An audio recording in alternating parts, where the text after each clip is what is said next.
Montréal, en ce 26 août 1977, ils sont près de 80 000 inconditionnels du groupe Emerson, Lake and Palmer à se presser dans le stade olympique vieux d'1 an à peine. Le temps fera oublier les fameux rockers britanniques, mais il ne fera pas oublier ce stade qui va hanter les Montréalais à jamais. Grande visite pour grande visite, il n'y a pas que des vedettes rock qui se trouvent dans la métropole. Jean-Luc Godard y est aussi. Non pas pour présenter dans le cadre du Festival des films du monde l'un de ses chefs-d'œuvre, mais plutôt pour donner des cours à l'automne suivant à l'Université Concordia. Toujours dans le domaine de la culture, nombre de Québécois sont encore sous le choc. Elvis Presley est mort voilà à peine une semaine. Johnny Farago va s'en remettre. Il présentera bientôt un hommage posthume au King à la Place des Arts. Autre coup dur pour les contemporains de Godard, la fin de Rue des Pignons, un des téléromans les plus populaires de l'histoire de notre télévision, a sonné. Ces deuils n'empêchent pas nos politiciens de vaquer aux affaires publiques. Le secrétaire d'État américain Cyrus Vance est à Pékin pour y relancer le dialogue entre son pays et celui du vice-premier ministre Deng Xiaoping, qui n'a pas encore fait main basse sur la Chine. À la même heure, Yasser Arafat et ses infatigables amis de l'OLP réunis à Damas réclament pour la 1000e fois une escalade de la lutte armée contre Israël. Une figure bien connue de certains Montréalais fait aussi parler d'elle en ces jours-là. Carmine Galente a maille à partir avec la justice floridienne. Il est un des parrains les plus notoires de la mafia américaine. De 1953 à 1956, il a vécu à Montréal pour y consolider l'emprise de la mafia new-yorkaise sur le crime organisé d'ici. À cette époque, la question linguistique ne se posait pas dans la métropole. Heureusement, car il aurait pu être tenté de s'en mêler, et il n'est pas sûr que ses méthodes d'intervention eussent été appréciées. La question de la langue hante les Québécois depuis toujours. Dès après la conquête, les leaders de l'opinion canadienne-française vont commencer à se battre pour la défense des droits du français. Déjà, un mois après l'ouverture du premier Parlement en janvier 1793, les députés votent une résolution faisant du français et de l'anglais les deux langues officielles de la législation et ils refusent de donner la primauté à l'anglais. Le 18 février 1902, il y a la fondation à Québec, sous le patronage de l'Université Laval, de la Société du parler français au Canada. Entre autres avec deux personnages qui sont passés à l'histoire en particulier pour ça, Stanislas Lortie et Adjutor Rivard. Et cette société-là va dorénavant publier des rapports, le bulletin du parler français au Canada, et elle va travailler à, à l'épuration de la langue et à l'usage du mot juste. En 1907, le député de Montmagny à la Chambre des communes à Ottawa, Armand Lavergne, entreprend de faire adopter une loi visant le bilinguisme dans les entreprises qui ont un contact avec la population, les entreprises de services publics, par exemple.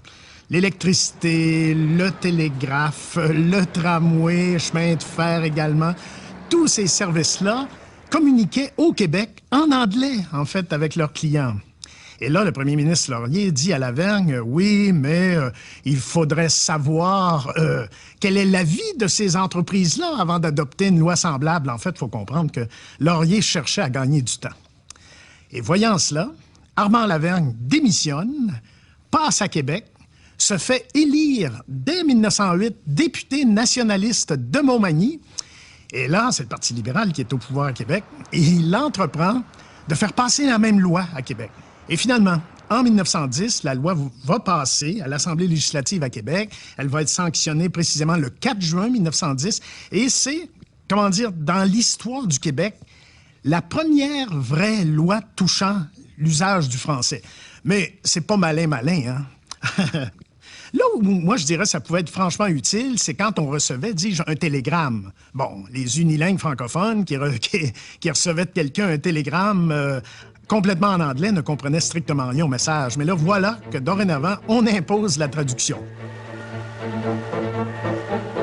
Les 4 recensements qui se sont tenus au Canada de 1901 à 1931 nous fournissent des statistiques très éloquentes sur la force d'attraction de l'anglais, tant auprès des Canadiens de langue maternelle française qu'auprès des immigrants. Au Québec, la situation des Canadiens d'origine française est bien sûr différente. Ils demeurent fidèles à leur langue et ils parviennent même à la transmettre à des personnes d'origines ethniques différentes.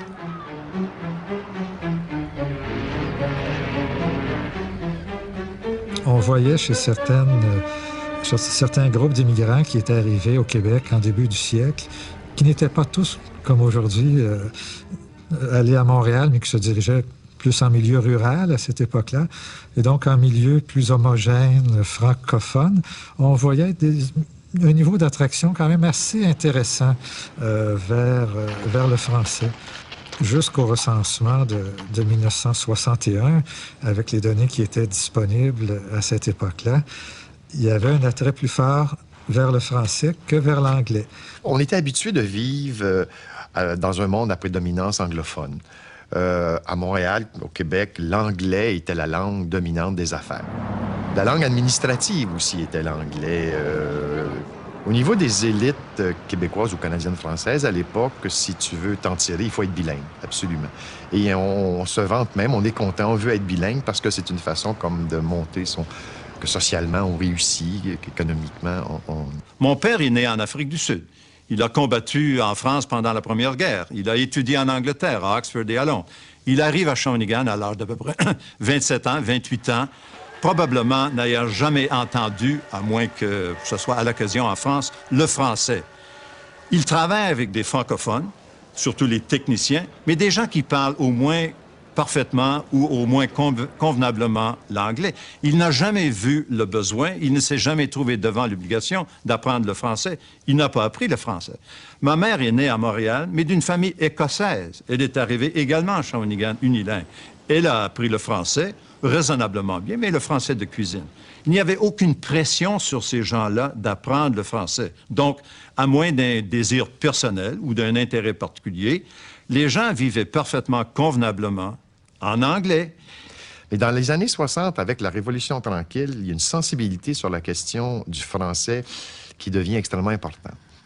Quand René Lévesque réunit les compagnies d'hydroélectricité qui va nationaliser, va leur expliquer comment ça va se passer, Louis Saint-Laurent, qui est l'avocat de la Shawinigan, dit « Ça se déroule en anglais d'habitude, nos réunions. » Et René Lévesque dit « Dorénavant, ça va se dérouler en français. » On est fiers d'appartenir à la nation canadienne-française qu'on va se mettre à appeler québécoise avec le développement de l'État québécois.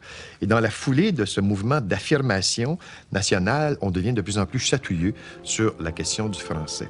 Au recensement de 1961, la mobilité linguistique se faisait à peu près à 70 % vers l'anglais et à 30 % vers le français.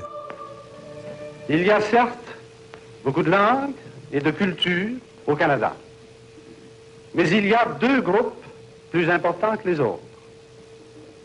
Ces deux peuples, l'anglophone et le francophone, veulent-ils et peuvent-ils vivre ensemble?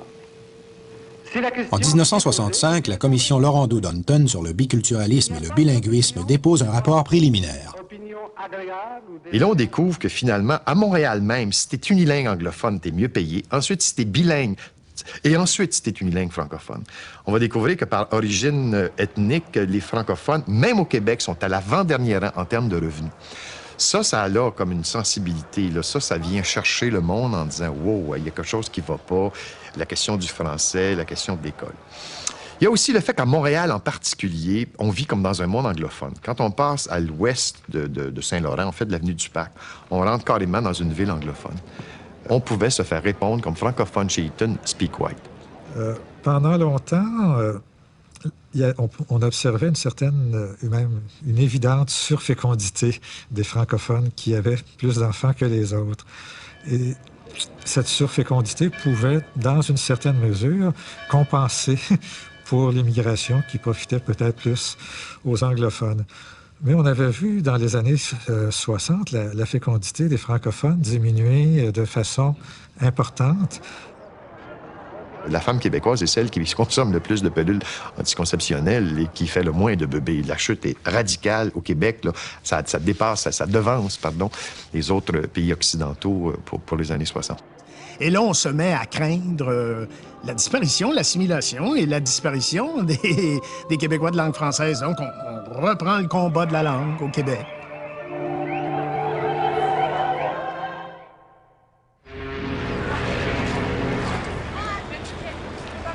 Historiquement, la première vague d'immigration italienne est arrivée à la fin du siècle dernier. C'est d'ailleurs en 1894, si je ne me trompe pas, que mon grand-père Angelo Gagliardi, qui était du sud de l'Italie, de la Calabre, a émigré. Il s'est installé ici, près du port de Montréal. Ensuite, tranquillement, ils déménageaient. Ils arrivaient dans le secteur qu'on appelle la Petite Italie, aux confins de la Petite Patrie, parce que là, il y avait un peu de terre. Ils pouvaient avoir une maison, loger leur famille. Ils accueillaient des immigrants italiens. Ils leur louaient des chambres. Cette vague d'immigrants-là a côtoyé la communauté francophone. C'est pas pour rien qu'il y a eu beaucoup de mariages mixtes. Et quand je regarde dans l'histoire de ma famille, mon père, qui est né en 1920, a épousé une Québécoise francophone. En fait, les frères et sœurs de mon père, c'est la même chose. Et beaucoup d'amis de mon père de cette époque-là ont épousé des francophones. Les immigrants qui sont arrivés plus tard, après donc la Deuxième Guerre, se sont établis. Déjà, il y avait un petit mouvement migratoire là, à travers la ville de Montréal. Il y en a qui se sont déplacés vers Ville-Saint-Michel, et beaucoup plus tard vers Saint-Léonard, Rivière-des-Prairies. Et ces gens-là, donc, des années 50, ça a été une vague très, très, très importante d'immigrants. Et c'est l'époque également aussi où les écoles anglophones ont accueilli à bras ouverts là, les enfants d'Italiens. Ça n'aide pas le progrès du français que tous les néo-canadiens, en particulier les Italiens, aillent dans les écoles anglo-catholiques. Il y a longtemps que ça se passe, comme ça. Et nous avons prétendu à la Commission que malheureusement c'était un peu de notre faute. Ça a été répété ces jours-ci par le Premier ministre, que peut-être les groupes français ne les ont pas suffisamment bien accueillis. Ils sont allés du côté anglais. Assez rapidement, il y a une concentration, entre autres, d'Italo-Québécois qui s'installent à Saint-Léonard. Et rapidement, ils sont à peu près 40 de la population de Saint-Léonard. Et début des années 60, la Commission scolaire institue des classes bilingues. Parce que, bon, on est à l'époque où un mouvement de bilinguisme à travers le Canada s'instaure et on veut participer à ce mouvement-là. Alors, et on dit que ça va permettre l'intégration des Italo-Québécois. Alors, évidemment, l'intégration ne se fait pas. Les classes bilingues servent à intégrer à la majorité anglophone les Italo-Québécois.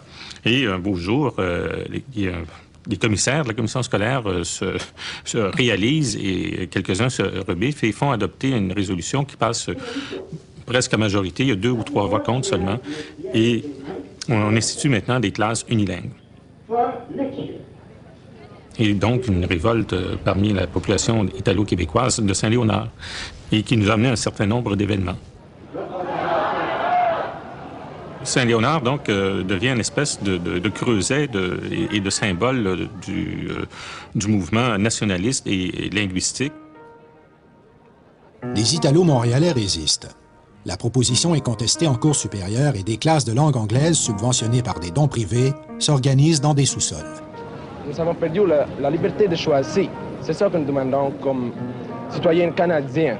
Mais quand on est venu ici, on dit, vous êtes content d'aller au Canada? On a répondu oui. On n'a pas dit aller au Québec ou à l'Ontario et tout ça faire-là.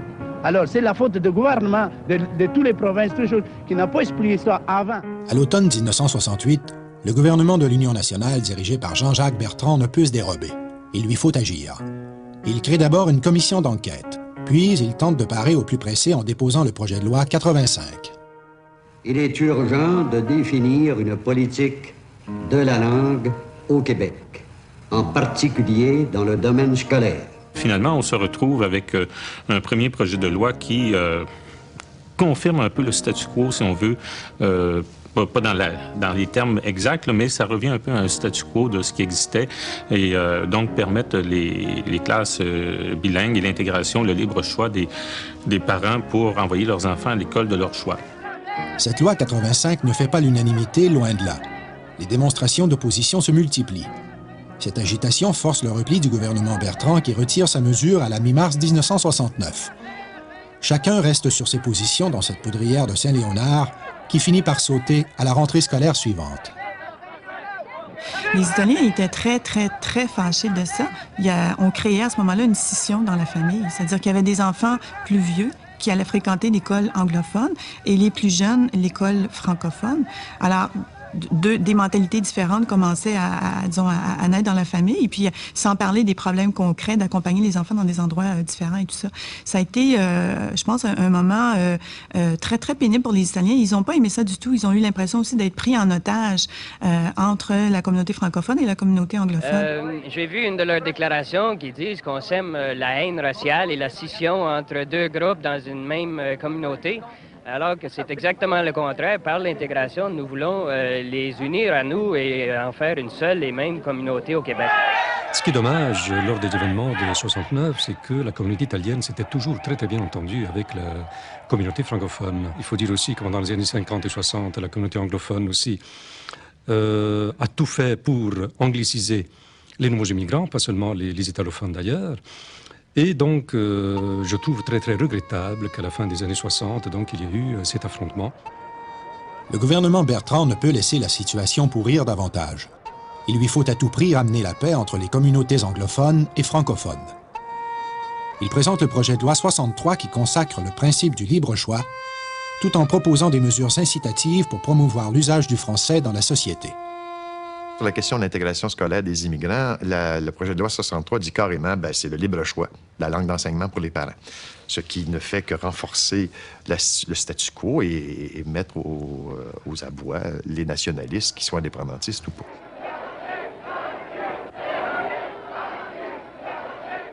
« 25 à 30 000 personnes vont défiler sur la colline parlementaire en protestation. La loi 63 va être adoptée, mais ça va créer des dissensions. Il y aura des démissions à l'intérieur de l'Union nationale. On sent que l'Union nationale est sur sa fin. Quand Robert Bourassa prend le pouvoir, en 70, il y a cette patate chaude-là. Le nouveau premier ministre choisit de ne pas intervenir tout de suite dans l'explosif dossier de la langue. Il annonce qu'il attend le rapport de la commission d'enquête présidée par le linguiste Jean-Denis Gendron et créée par son prédécesseur en 1968. En 1972, la commission Gendron a remis son rapport ainsi que ses recommandations. Et l'une d'elles était qu'il fallait reconnaître le français comme langue officielle du Québec et pour en faire finalement la langue commune de tous les Québécois. C'est la première fois qu'on affirme clairement que ça va être le français qui est la langue officielle du Québec. Ce que nous avions recommandé, c'était une action qui touche la mobilité linguistique.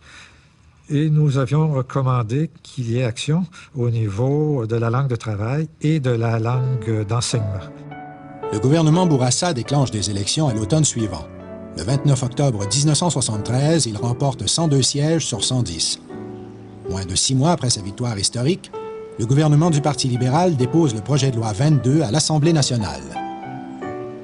Sur la question de la langue d'enseignement, par exemple, ce ne sera plus le libre choix. Il va instituer des mécanismes qui vont permettre aux enfants de pouvoir aller à l'école anglaise s'ils peuvent démontrer qu'ils ont les aptitudes de connaissances nécessaires pour l'anglais, ce qui amènera les fameux tests linguistiques qui seront dénoncés. Ces tests linguistiques ont été l'objet de vives critiques de la part des communautés culturelles, non pas des Anglo-Canadiens, des Anglo-Québécois, mais des communautés ethniques, des communautés culturelles, qui voyaient dans ces tests linguistiques une cause de discrimination. Et c'était un irritant de plus en plus important. À l'inverse, les appuis traditionnels du Parti libéral sont très fâchés de voir que leur homme politique, Bourassa, fait du français la langue officielle. Et il y aura des débats d'une longueur incroyable qui se dérouleront à l'Assemblée nationale. Évidemment, commission parlementaire, présentation de mémoire, comme ça se fait toujours, et débat article par article. Et le Parti québécois fera un filibuster mémorable. Le filibuster, c'est, comment dire, à peu près le seul véritable moyen que possède un parti d'opposition pour retarder le plus longtemps possible l'adoption d'une loi contre laquelle il est, à laquelle il s'oppose. Hein? Et des fois, ça peut durer des mois. Tant qu'il n'y a pas, comment dire, un bâillon de la part du parti au pouvoir, eh bien, il y a filibuster. Nous, il fallait faire dérailler le train. Parce que là, on perdait tout. On perdait tout. Si on lui laissait cette carte-là entre les mains, ça en était fini. Parce que pour la montée du Parti québécois, la sécurité linguistique, c'était notre cheval de bataille.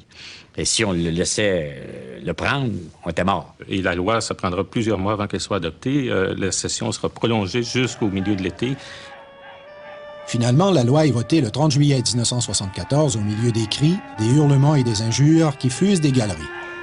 Néanmoins, 10 ans plus tard, René Lévesque, dans ses mémoires, reconnaîtra un courage certain à Robert Bourassa et il écrira que la loi 22 ne s'éloignait pas tant que ça de notre propre façon de voir les choses.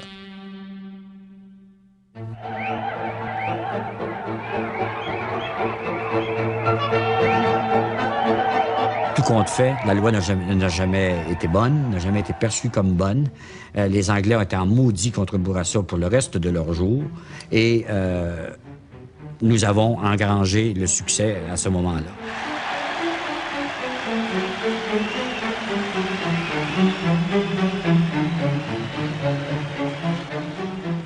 Ça faisait partie du programme du Parti québécois et on savait qu'il agirait sur la loi 22, qu'il ferait des amendements, tout particulièrement sur la question de l'éducation. À une des toutes premières réunions du Conseil des ministres, M. Lévesque a voulu remplir cette promesse électorale, qui pour lui était très importante. Il y attachait beaucoup d'importance. Et c'est comme ça qu'il a donné le mandat, que le Conseil des ministres a donné à M. Lorrain, le mandat, comme son premier mandat comme ministre d'État au développement culturel, de faire une politique linguistique, en tout cas d'amender la loi 22 pour trouver une solution aux tests linguistiques. Et très rapidement, M. Lorrain et moi, on en est arrivé à la conclusion que ce n'était pas possible d'amender la loi 22. Il y avait trop de changements à faire. C'était une loi purement incitative. Nous avons créé 4 comités de travail. Un qui portait sur l'enseignement, la loi de l'enseignement, comment modifier les critères d'accès à l'école anglaise, quel autre critère trouver. Le deuxième comité travaillait sur la langue des affaires, l'affichage et le monde des affaires. Le troisième comité qui travaillait sur le monde du travail lui-même. Et puis, le 4e comité travaillait sur la langue de l'administration publique, des tribunaux et du gouvernement.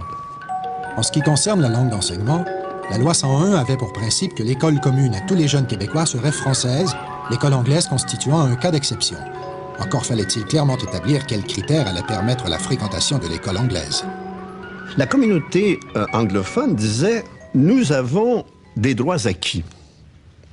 Mais juridiquement, les juristes nous disaient « Ça n'existe pas, les droits acquis. On ne peut pas mettre ça dans une loi, les droits acquis ». Je parlais de cela pendant une réunion de famille, là, avec mes enfants, et puis c'est une de mes filles qui, tout simplement, dit comme ça, mais au fond, ceux qui ont le droit à l'école anglaise, c'est les parents qui ont déjà été à cette école anglaise. Il me semble que ça pourrait être comme ça. Hein?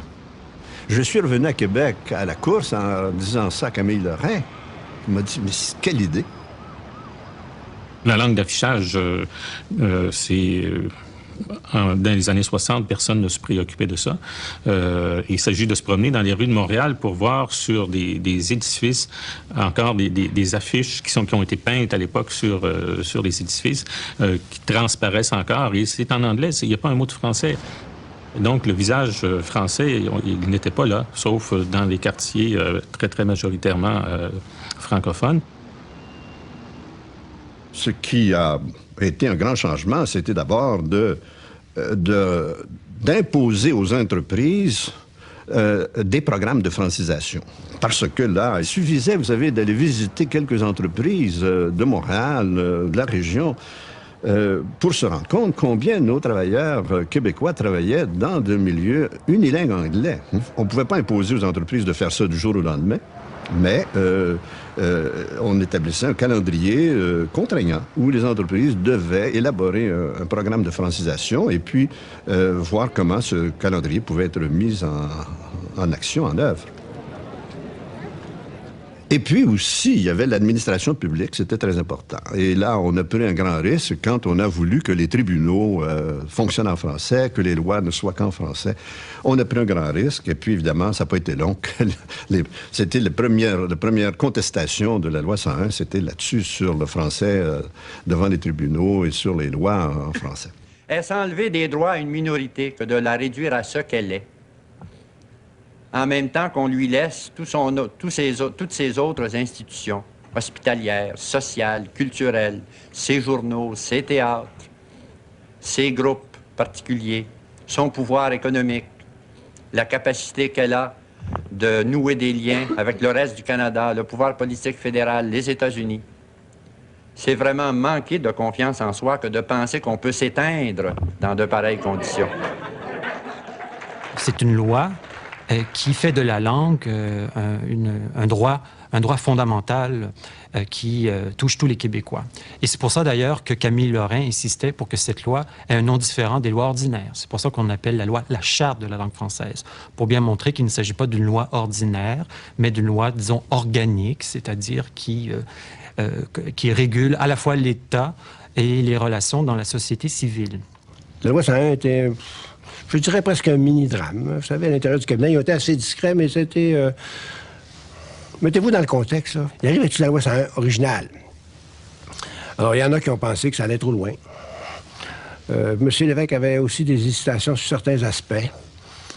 Et donc, ça a pris, si ma mémoire ne fait pas défaut, 2-3 séances du Conseil des ministres, ce qui est normal, hein, c'est une grosse loi, là, pour la comprendre, puis la digérer. Ça a pris 2-3 séances du Conseil des ministres pour l'adoption. La dernière phase, avant de rendre la loi publique, c'était avec M. Lévesque dans son bureau. Et là, M. Lorrain, moi, avons passé une journée complète, un samedi complet, dans le bureau de M. Lévesque, à repasser chaque article. Parce que lui, il voulait être certain de cette loi. Et il y accordait beaucoup d'importance, mais en même temps, il la trouvait dangereuse en un certain sens. Parce que pour lui, il nous disait, normalement, on ne devrait pas avoir une loi comme ça. C'est pas normal qu'on ait une loi comme ça. C'est parce qu'on n'est pas une société normale. Légiférer en matière de langue, c'est, pour René Lévesque, une entreprise humiliante. À ses yeux, la législation linguistique est une prothèse et un instrument dont seule une société coloniale peut avoir à se doter. Dans ses mémoires, il écrira « Un jour, si nous le voulions, c'est le français qui serait partout chez lui au Québec et comme dans tout pays normal, pourrait se débarrasser de ces béquilles législatives qui m'ont toujours paru foncièrement humiliantes. » Le projet de loi 1 est finalement déposé à l'Assemblée nationale au printemps 1977. On voulait vraiment montrer que la première grande réalisation de ce gouvernement du Parti québécois serait la question du français. Et dans ma tête, je pense que c'était particulièrement la question de l'intégration scolaire des minorités qui était là. C'est sûrement pas un hasard. On l'a numéroté numéro 1. On voulait que ça passe à l'histoire comme ça. L'Assemblée nationale s'est engagée dans une longue commission parlementaire qu'a présidée M. Lorrain. Et là, tout le monde vient appuyer ou s'opposer à la loi. Et on se souviendra qu'il y a un groupe qu'on a appelé le groupe des 326 personnalités qui se sont opposées à la loi 1 à ce moment-là. Personnalités surtout du milieu des affaires. Il y avait à l'époque, entre autres, Paul Desmarais qui était signateur de cette déclaration, Claude Castonguay, par exemple. Et évidemment, le Parti québécois se fait servir la médecine qu'il avait servie aux libéraux en 1974 sur le Bill 22. Donc, filibuster à l'Assemblée nationale de la part des libéraux, et lequel filibuster entraînera le changement de numéro de la loi 1. On parlera ensuite de la loi 101.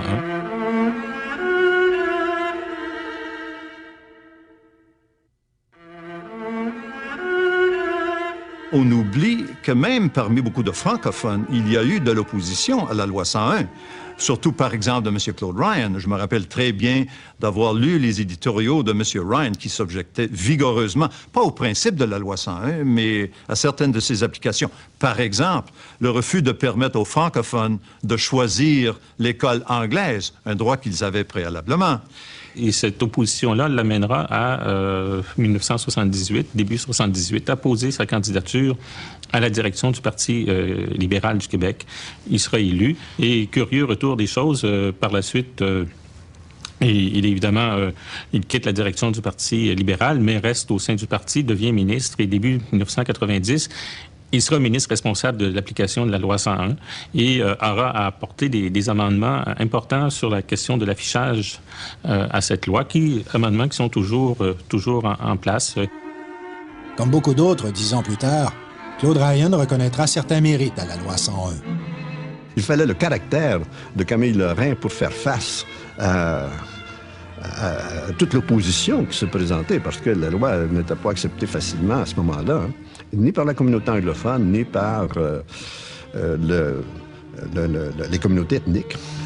Il adoptait à ce moment-là son attitude de psychiatre en disant ce qui se dit de sévère ou de dur ne s'adresse pas à moi personnellement. Il y a un personnage derrière moi, c'est le père, c'est la nation. Bon, alors, il avait son explication psychiatrique qui lui permettait de garder son sang-froid. C'est un homme d'une grande simplicité, d'une part, et d'une grande sérénité. Avec sa force intellectuelle, c'est un homme d'action, un homme qui voulait réaliser des choses. Ce n'était pas un politicien qui grimpait sur des chaises pour faire des discours.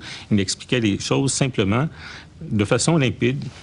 Il avait aussi, pour moi en tout cas, le sens de la nation québécoise.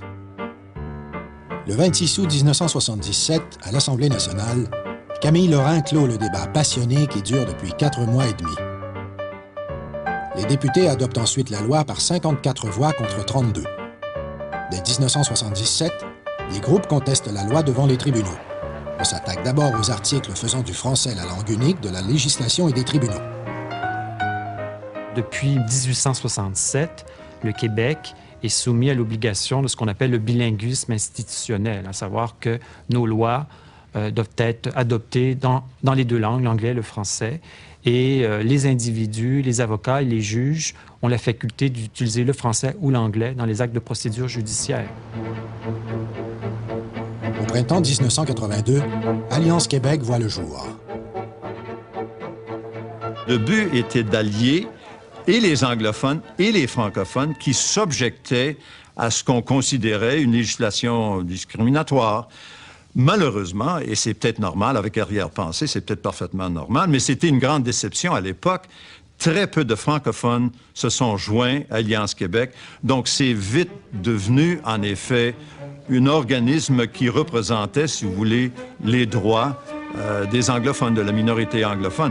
L'idée était peut-être idéaliste, très peu réaliste, mais c'est ce que les gens voulaient.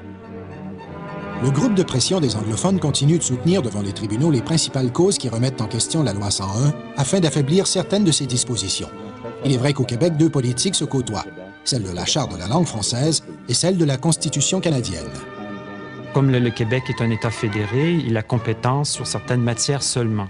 Et c'est sur ces matières seulement que la Charte de la langue française s'applique. Mais pour le reste, il y a ou bien la Constitution canadienne qui s'applique, ou alors la politique fédérale qui, elle, administre les relations entre l'État fédéral et les citoyens. La Charte canadienne donne aux minorités francophones ou anglophones le droit d'envoyer leurs enfants dans les écoles où se parle leur langue et là où le nombre le justifie. Et c'est une disposition qui s'applique à la grandeur du Canada, peu importe qu'on soit au Québec ou en Ontario. Et donc, il y avait un choc de vision et la Cour suprême, en 1984, a invalidé les dispositions de la Charte de la langue française qui régissent l'accès à l'école anglaise. Pour parler en termes imagés, on a remplacé la clause Québec par la clause Canada. C'est évident que dans certains sens, la loi 101, même au début, a touché plus les allophones que les anglophones purs, si on veut. Et ça, c'est surtout une question d'accès aux écoles. Donc, à ce niveau-là, il y a eu certainement une réaction peut-être un peu exagérée. Mais il faut toujours se rappeler que la réaction était surtout dirigée contre la question de l'affichage. Parce que c'était perçu comme symbolique, c'était perçu comme faisant de l'anglais une langue de deuxième classe et de deuxième catégorie. Avec un certain recul, c'est sûr que jusqu'à un certain point, il y a eu une surréaction. Parce qu'en effet, dans la vie quotidienne de tous les jours des anglophones, il y a eu très, très peu d'effets. Il y a eu très peu d'incidents à travers les années. Au cours de la campagne électorale de novembre 1985, les libéraux de Robert Bourassa s'engagent à assouplir la loi tant controversée. Ils sont élus, puis entament une longue valse-hésitation, notamment sur la question de l'affichage. En 1988, dans les affaires Ford et Levine, la Cour suprême, tout en reconnaissant les biens fondés généraux de la Charte de la langue française, a estimé que les moyens pris par le législateur québécois pour atteindre ces objectifs n'étaient pas proportionnés. Il a décidé d'invalider donc les dispositions relatives à l'affichage. En décembre 1988, le gouvernement Bourassa adopte la loi 178 qui rend possible l'affichage dans une langue autre que le français à l'intérieur des commerces. La décision n'est pas simple. Et ce régime nouveau de l'affichage a été contesté. Et des groupes anglophones ne sont pas contentés de saisir les tribunaux canadiens. Ils sont allés devant les instances de l'ONU, notamment devant le Comité des droits de l'homme. Et en mars 1993, le comité a jugé que la charte en langue française, même rénovée par la loi 78, ne brimait pas les droits des minorités. Et elle a précisé qu'en son sens, les anglophones au Québec ne font pas une minorité au sens du pacte, parce que tout simplement, les anglophones sont une majorité au Canada. En 1993, le gouvernement de Robert Bourassa adopte la loi 86 qui établit le principe que le français doit être la langue prédominante dans l'affichage. Donc la distinction entre l'intérieur des commerces et l'extérieur a été abolie. Et c'est le régime sur lequel nous vivons encore aujourd'hui.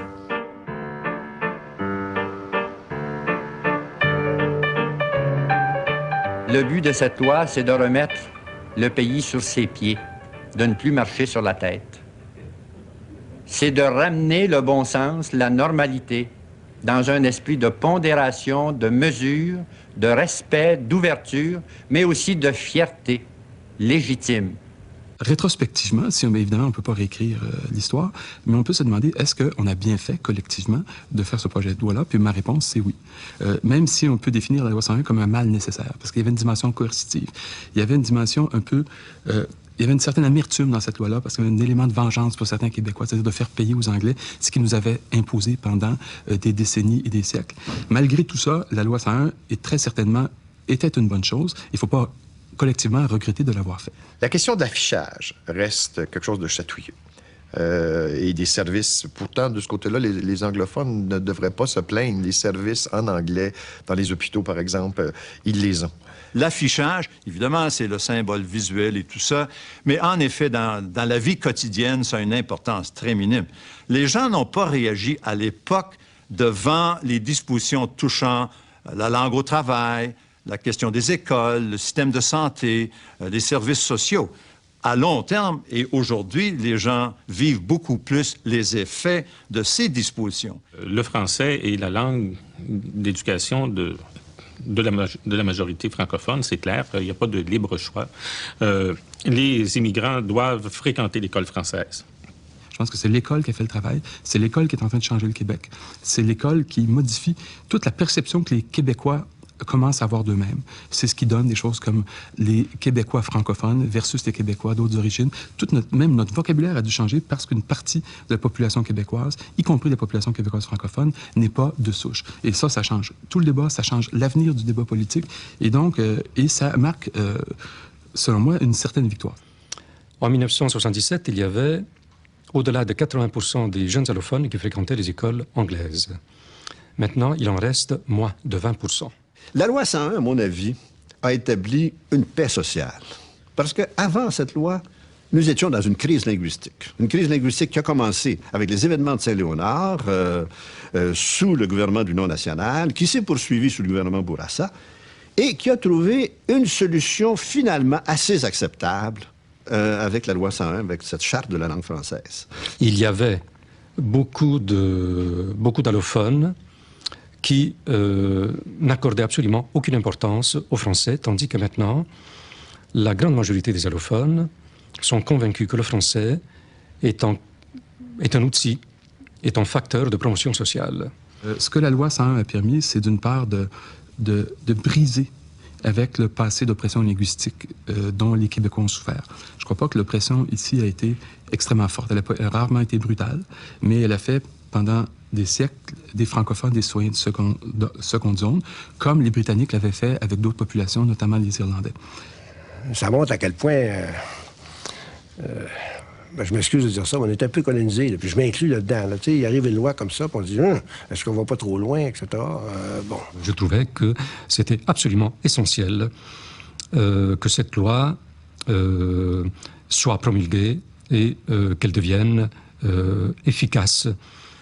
La difficulté provient du fait que l'anglais est de plus en plus la langue internationale, la puissance des États-Unis. On ne combat pas Ottawa, on ne combat pas Westmount, on combat le monde entier qui a adhéré à l'anglais de façon assez massive. Ceci dit, moi, je crois que la situation demeure toujours fragile. Et si la loi n'existait pas telle qu'elle existe en ce moment, on assisterait rapidement à un virage, à un revirement de situation. Si l'histoire est un continuum, bien sûr, il y a des moments marquants, mais la loi 101 n'est qu'une étape dans un long processus qui a commencé avant la loi 101 et qui devrait se poursuivre après.